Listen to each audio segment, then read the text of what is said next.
Kita tanya, kenapa ya? Saya sudah ngaku orang beriman dari kecil, ngaku sudah beramal soleh dari dulu. Tapi kok saya tidak memiliki rasa kasih sayang? Di mana letak saya, kesalahan saya? Oh ternyata saya selama ini hanya siap menerima orang yang sayang pada saya. Dan saya ternyata tidak siap menerima orang yang tidak menyayangi saya. Saya tidak menyediakan ruang dalam diri saya untuk kehadiran mereka. Pantas kalau Allah tidak menumbuhkan rasa kasih sayang. Karena saya sendiri tidak menyediakan ruang untuk kehadiran mereka. Sok sing rumasa. Rumasa ente? Tah gitu ngaji mah. Sing karasa ku diri. Kalau kalian disuruh baca ayat ini pasti semua udah bagus. Iqra 6. Innallazi in gunah 2 rakaat. Hayo we ngaji teh didinya deui. Wa amilus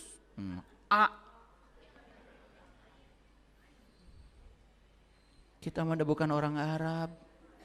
Kalau kita tidak bisa melafalkan seperti orang Arab, wajar ada orang Indonesia. Betul nggak? Lidahnya beda, DNA-nya beda, karakter kita beda. Tapi yang paling penting esensi ayat ini tangkap. Tangkap esensi ayat ini. Sudah merasakan tantangannya? Oke, jujur ya jujur. Kenapa selama ini rasa kasih sayang kita tidak berkembang? Karena kita hanya bisa menerima orang-orang yang sayang kepada kita. Dan kita tidak bisa menerima orang-orang yang tidak menyayangi kita. Apalagi orang yang membenci kita. Tidak ada ruang dalam diri kita. Makanya tidak tumbuh rasa kasih sayang. Nah kita mah ya kalau disebut di ayat ini. Allah akan menanamkan cicing weh. Gusti iraha atau Gusti teh bade ngelak kasih sayang di abdi teh. Gitu. Cicing we terang nate Gusti teh blek weh jadi nyahan teu tiasa ibu. Semua itu berproses.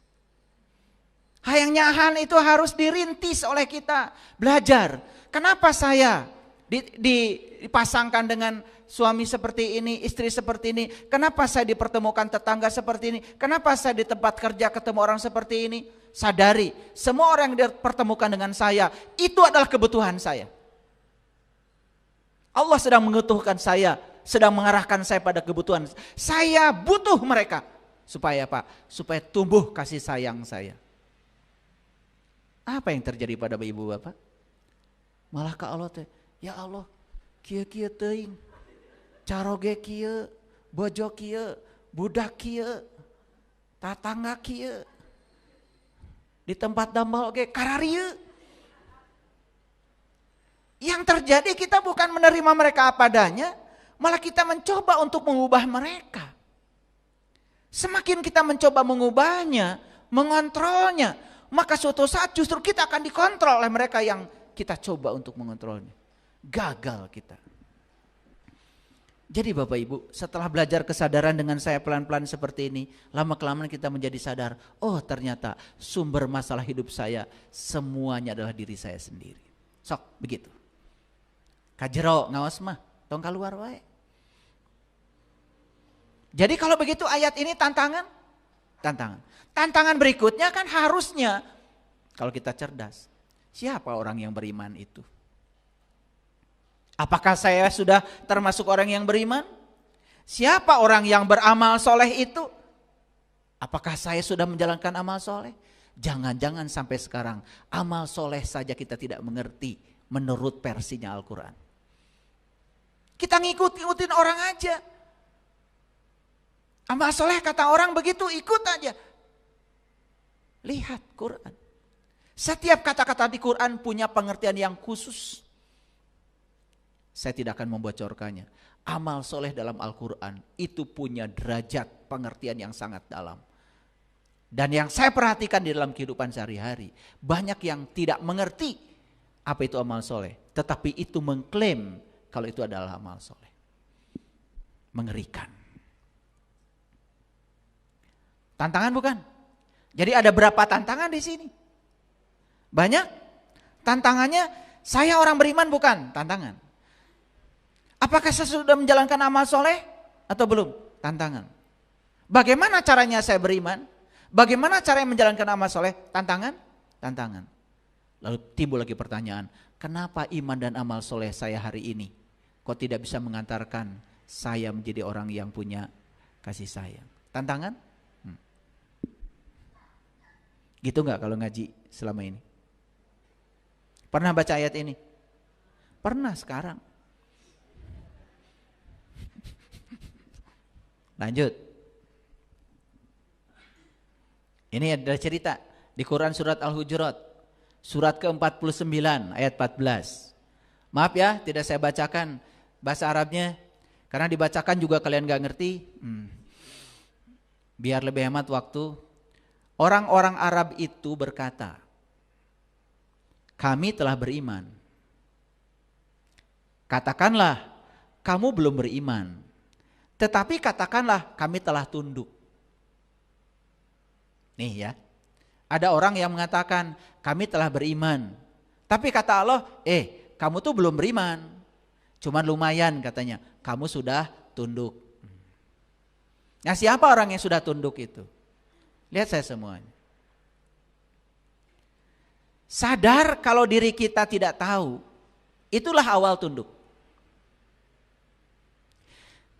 Tahu kalau diri kita tidak tahu, itu awal tunduk. Makanya kebijaksanaan tertinggi, kata orang-orang bijaksana adalah tahu kalau diri kita tidak tahu. Itulah awal kita tunduk.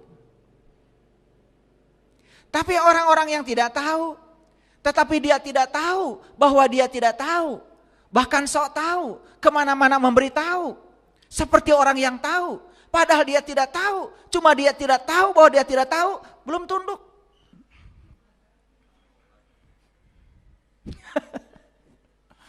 Lanjut dulu. Kami telah beriman, tapi apa kata Allah? Katakanlah kamu belum beriman. Tapi katakanlah kami telah tunduk. Nih hadirin, kalau kita sadar, kita sendiri, oh ternyata saya belum beriman. Sadar kalau kita belum beriman, itu sudah tunduk. Dan orang yang sadar kalau dia belum beriman, pasti akan mencari upaya. Gimana caranya ya, saya supaya jadi orang yang beriman. Tapi orang yang mengaku dirinya sudah beriman, tidak sadar bahwa dirinya belum beriman, selamanya akan sombong kemana-mana, tidak akan tunduk. Makanya jadilah orang yang tidak tahu, tapi tahu kalau kita tidak tahu. Itulah orang yang tunduk. Karena begitu dia tunduk, dia rendah hati, maka dia akan mencari tahu. Dan dia akan mendengar siapapun orang yang memberi tahu. Makanya kunci hidayah, berulang kali saya katakan, dari kemampuan mendengar dulu, baru mengikuti, baru dapat hidayah. Dan untuk bisa mendengar orang lain, syaratnya satu, harus tunduk. Saya sampaikan selamat Bapak Ibu yang hadir di tempat ini, yang dengar di live TikTok saat ini. Kayaknya Bapak Ibu, kalian semua adalah orang-orang yang sudah tunduk. Bagus? Bagus. Itu yang disebut dengan Qulu aslamna. Kalian sudah tunduk, sudah rendah hati, sudah menyediakan ruang kosong. Lihat gelas ini, sudah ada tutupnya, namanya cover. Bahasa Arabnya kafir. Coba isi gelas ini yang ada tutupnya, melebar kemana-mana, gak masuk. Apa? Ada tutup. Buka dulu tutupnya. Bisa diisi? Belum. Kosongkan dulu. Penuh.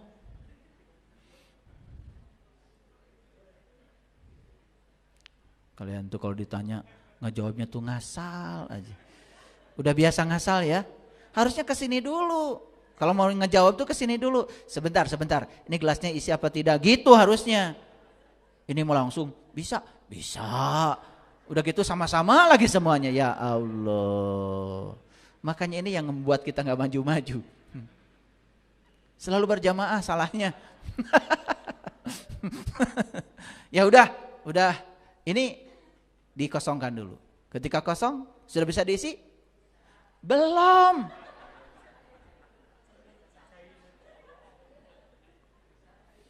Gelas ini tempatnya harus lebih rendah. Ini yang mau ngisinya di sini, gelasnya di sono. Udah dibuka tutupnya? Covernya dibuka. Jadi kafir itu bukan orang, bukan julukan pada orang lain yang berbeda keyakinan kita. Kafir itu adalah cover yang menutupi kita. Merasa paling benar, merasa paling hebat, merasa paling soleh, merasa paling beriman, lalu nyalahkan orang. Itu yang namanya kafir. Orang yang beriman tidak mungkin nyalahin orang. Orang yang suka menghabiskan waktu membahas orang lain itu patut diragukan. Saya tidak tertarik membahas orang. Makanya banyak yang membahas orang, membahas saya tidak tertarik membahas mereka. Buat apa? Saya bahas diri saya aja. Saya hanya menyampaikan ilmu kepada mereka yang mau. Yang tidak mau, ya sudah. Sederhana kok, tidak perlu menyerang saya. Kalau tidak mau, ya sudah. Itu aja kok, sederhana. Orang bijak itu selalu sederhana, tidak usah ruwet. Sudah dibuka? Sudah. Sudah dikosongkan? Sudah. Sudah di bawah? Sudah. Sudah bisa diisi sekarang? Enggak percaya diri. Ternyata kalian itu penakut ya. Ya Allah. Masih takut. Sudah bisa sekarang mah. Ya Allah. Aduh, saya mesti ngajarinya gimana ya. Sudah dibuka, sudah kosong, sudah di bawah. Ya bisa, apalagi. Masih takut ada yang lain lagi gitu? Itulah kalian selama ini. Gak percaya diri. Bagaimana orang lain bisa percaya sama kamu? Kamu aja gak percaya pada dirimu. Masih ragu-ragu untuk menjawab. Ya Allah. Saya sering tanya mahasiswa, kenapa kalian itu kalau ditanya sama saya, ya suka tidak percaya diri. Habis katanya Bapak suka menjebak. Saya menjebak atau otakmu terjebak? Saya bilang gitu.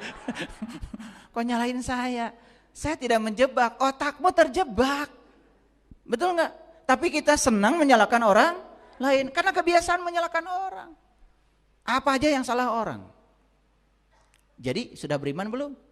Belum, kata Allah. Kamu belum beriman, tapi kamu lumayan, kata Allah. Walakin qulu aslamna. Kamu sudah mulai sadar. Sadar aja kalau, oh ternyata saya masih tertutup. Oh ternyata masih ada hijab yang menghalangi saya. Oh ternyata saya belum tahu. Oh ternyata saya selama ini sok tahu. Oh ternyata saya harus mencari tahu. Oh ternyata tahu itu tidak bisa, kata orang. Oh ternyata tahu itu harus mengalami sendiri. Jadi bertahap-tahap. Itu dasarnya dari apa? Dari aslamna. Dari kerendahan hati. Patuh dulu. Tunduk dulu. Saya masih ingat dulu pertama kali ketemu guru saya yang pertama belajar spiritual. Begitu pertama kali ketemu guru saya. Pertama kali ketemu guru. Dikenalkan, dibuat teman. Begitu saya ketemu, wah saya ngomong, wah, saya anak kiai, saya bisa ikro 1-6, saya bisa idgham biguna, bilaguna, ikhfa 15 saya hafal hurufnya. Guru saya gini aja.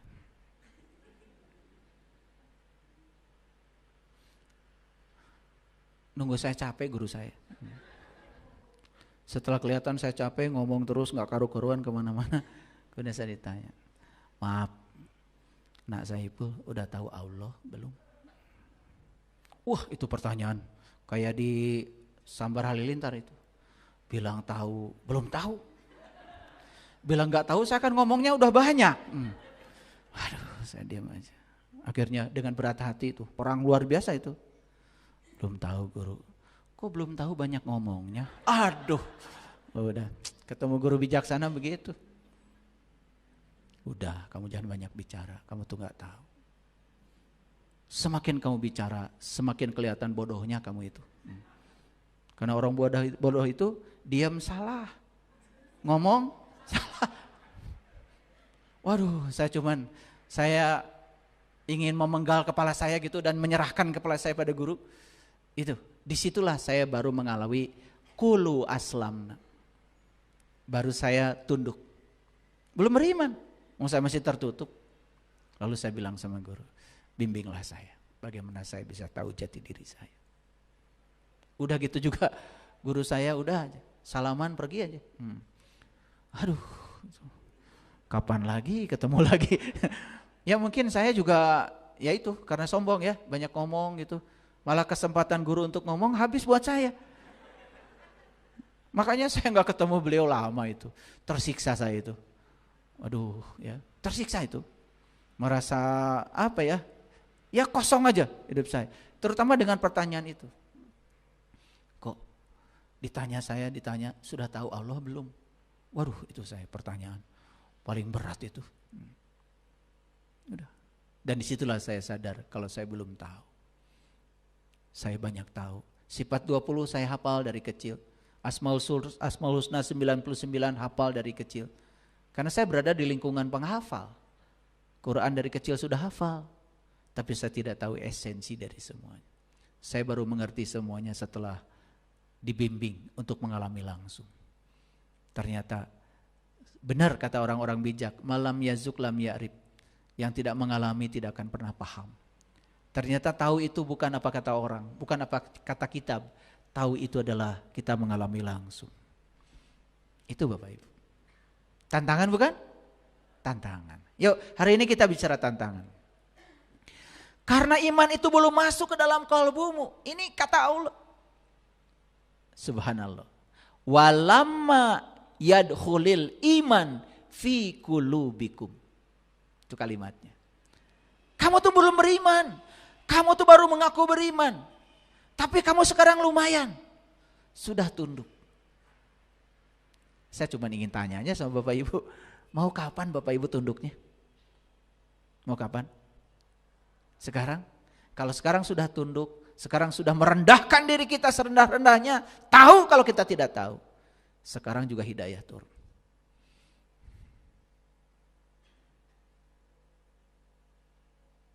Sekarang hidayahnya turun. Ya. Tapi baru turun hidayahnya, baru turun petunjuknya. Yang ditunjukinya belum. Kalian tuh kalau ngaji harus benar.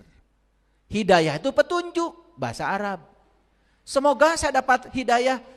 Lalu bahagia dapat hidayah? Belum. Hidayah itu petunjuk. Petunjuk untuk apa? Petunjuk kepada yang ditunjukkan oleh petunjuk. Jadi kalau dapat hidayah saja belum selesai. Jadi saya lihat Bapak Ibu sekarang sudah dapat hidayah. Alhamdulillah. Sudah selesai? Belum. Baru dapat petunjuk. Yang ditunjukkannya belum dapat. Belum. Ya. Makanya harus jelas ya kalau ngaji itu. Ya. Nah, lanjut.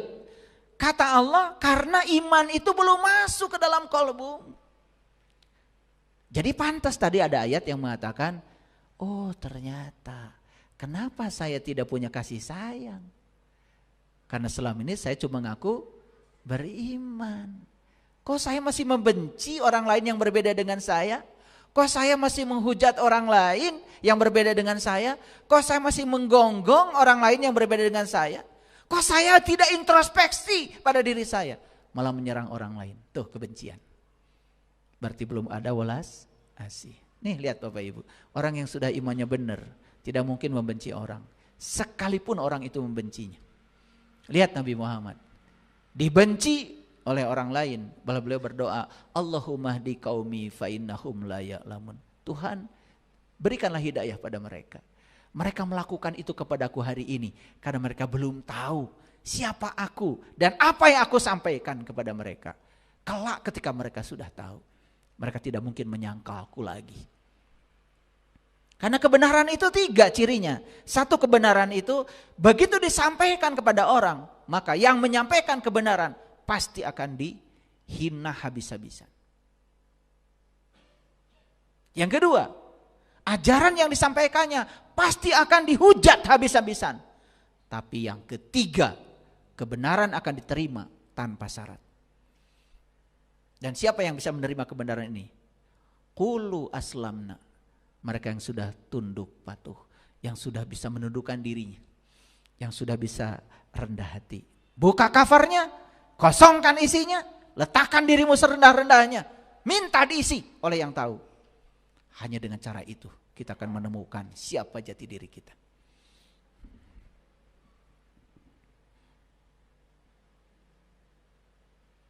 Itu esensi dari ayat ini. Tantangan bukan ayat ini? Nih saya kasih tahu. Ternyata semua ayat dalam Al-Quran adalah tantangan. Saya sengaja menampilkan ayat-ayat tantangan. Baca lagi. Coba Bapak Ibu. Atlu ma uhiya ilaika minal kitab wa aqimis shalah. Bacalah apa yang telah diwahyukan kepadamu, yaitu kitab, dan dirikanlah sholat. Ini perintah dari Allah. Baca kitab dulu, dirikan sholat dulu. Harusnya baca kitab dulu, baru dirikan sholat. Ini Quran kok. Ya silahkan lihat. Al-Ankabut surat ke-29 ayat 45. Atslu ma uhiya ilaika minal kitab wa aqimis shalah. Bacalah apa yang telah diwahyukan kepadamu, yaitu kitab, baru dirikanlah sholat. Apa yang Bapak Ibu lakukan? Baca kitab dulu, mendirikan sholat dulu. Nah kita salah kaprah. Baca kitab yang dimaksud adalah baca Quran. Padahal di zaman Rasulullah, Quran kan belum ada. Bahkan Rasul sendiri tidak baca Quran, kan Qurannya juga belum ada. Pertanyaannya dalam diri kita, ada tantangan lagi. Berarti kitab yang dibaca oleh Rasulullah itu apa? Kan kitab itu disebut juga kalamullah. Kalam itu sifat, Allah itu zat. Berarti kalamullah adalah sifat dan zat. Karena sifat tidak pernah berpisah dari zat. Berarti kitab sejati itu adalah dia sendiri. Kan itu yang ditemui oleh Nabi Muhammad ketika Isra Mi'raj. Setelah Isra Mi'raj, ketemu kitab sejatinya, baru mendirikan sholat. Pantas sholatnya Nabi tidak pernah kemana-mana pikirannya. Ingat karena sudah ketemu. Ketemu dulu, baru nyembah. Kan masuk akal. Tantangan bukan Bapak Ibu? Oke, saya hanya melakukan tantangannya. Yuk sekarang, kembali kepada definisi tantangan tadi. Begitu ada tantangan, di sini ada tekad. Menggugah diri. Ingin mencapai tujuan itu keren. Jadi baca kitab dulu, dirikan sholat dulu. Tuh. Pertanyaan lagi. Jadi selama ini saya mendirikan sholat atau melaksanakan sholat? Oh, tantangan lagi. Apa bedanya mendirikan dan melaksanakan? Kan ada tantangan lagi. Betul nggak? Kenapa bahasa Quran bukan melaksanakan, tapi mendirikan? Ada apa di balik kata mendirikan? Kan tantangan lagi. Saya ini adalah orang yang sangat suka tantangan. Makin sulit pelajaran fisika, makin senang saya, makin semangat. Makanya kalau pelajaran-pelajaran yang fisika biasa-biasa, fisika dasar gitu, saya kurang begitu senang, terlalu mudah. Tapi kalau yang ruwet gitu, matematikanya ruwet, sampai kepala cenat-cenut, itu saya senang. Jadi kalau saya belajar belum cenat-cenut itu, rasanya belum belajar itu. Makanya kalau saya baca buku 1000 halaman, saya ngerti semua, saya merasa tidak baca buku. Berarti buku itu tidak menantang saya. Tapi 1 halaman, pusing saya, itu bagus buku. Makanya saya cari buku yang bikin saya pusing. Ciri buku bagus bagi saya membacanya pusing. Makanya dulu saya belajar Quran, pusing. Saya begitu baca Quran, isinya maksud saya, bukan luarnya, pusing. Makanya bagi saya Quran ini adalah tantangan. Saya harus bisa menangkap esensinya. Ini yang saya bagikan Bapak Ibu hari ini kulit-kulitnya aja, luarnya, belum dalamnya. Enak aja. Lanjut. Jadi baca kitab dulu, salat dulu. Jelas ayatnya ya. Atlu ma uhiya ilaika minal kitab wa aqimis shalah. Lanjut. Inna sholat tanha anil fahsya wal munkar. Sesungguhnya sholat itu mencegah dari keji dan munkar. Jadi kenapa sholat kita tidak bisa mencegah keji dan munkar? Karena kita nggak baca kitab dulu, langsung sholat. Sehingga ketika sholat kita tidak bisa mengingat apa-apa. Malah kita sibuk dengan ingatan kita sendiri. Betul? Akibatnya apa? Betul Bapak Ibu. Ketika Bapak Ibu sedang sholat mah tidak melakukan keji dan munkar. Ketika sedang sholat. Gak ada ketika sedang sholat ngomongin orang. Gak ada sedang sholat korupsi, gak ada. Kan lamun geus sholat. Ngomongin batur teh. Betul gak? Iya. Makanya sholatnya itu kan hanya terbatas di waktu itu saja. Tidak terbawa. Makanya tidak bisa mencegah perbuatan keji dan munkar. Tantangannya sekarang. Sudah terbaca? Oh, pantesan saya sholatnya tidak bisa mencegah keji dan munkar. Karena ayat ini tidak terpenuhi oleh saya. Harusnya baca kitab dulu baru sholat. Saya malah sholat terus. Kapan ya saya baca kitabnya? Ada keinginan begitu? Ada. Nah kalau ada berarti ini tantangannya mulai menggugah pikiran kita. Lanjut. Nah, wala zikrullahi akbar. Dan sesungguhnya mengingat Allah sangat besar.